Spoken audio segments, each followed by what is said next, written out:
We've been in real difficult times, right? Dark times. And in these dark times, not only for our young people, but for our staff, and we need light. We need beacons of hope, beacons of light. And I think it's real appropriate that this year we're going to honor 3 people and groups who have really shed light in a very dark time. I love Delbarton, Green Wave. Their mission is to raise young men to be the best they can be, but to be about others. One of the critical things that we do here as part of our students' formation, particularly in terms of their faith formation, is to orient them towards social justice. Delbarton has been participating in the Sleep Out for 7 years now. It started with 20 to 30 boys, and every year we've kind of grown in size and number, and it becomes an event that everyone enjoys participating in. In the 7 years that we've been doing it, we've raised over $500,000, which we're all very proud of.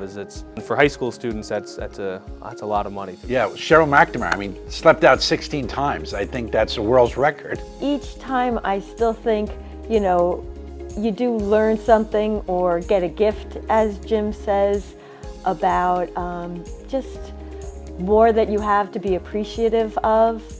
She also is an artist and did specific artwork for Covenant House that reflects hope and faith and mission, and it hangs in our day room here in Newark.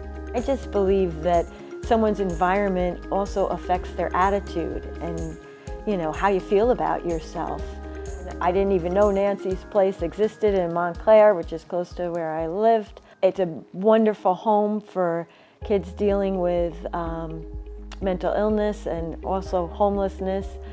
And I just saw that they were in need of, some sturdy chairs and could use a dining table and whatnot. And working at a furniture company, Ethan Helen, I approached the owner and said, hey, could you have any donations for these guys? That would be great. And he very generously did donate furniture for them. Yeah.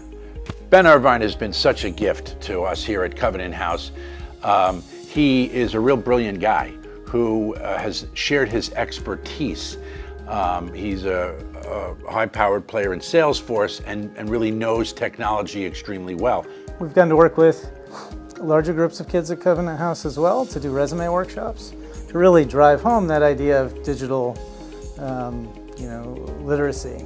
With Dupree, I had the opportunity to go deep and really get to know him. I spent basically an hour each week for over a year, and with the goal of posting it on Indeed.com or LinkedIn.com. And so it was really gratifying to go through that process with him and have him post his resume on Indeed, and the next day get a job offer with the BPL. He's helped us think through some of our strategies on outreach and how to utilize technology to connect to our partners and to connect to kids out on the streets. Covenant House's mission and our mission are so clearly congruent. There's such a clear overlap.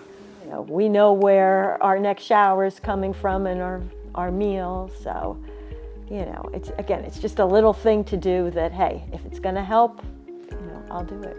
Helping kids, off the streets and then into a safe place where they can choose their own path.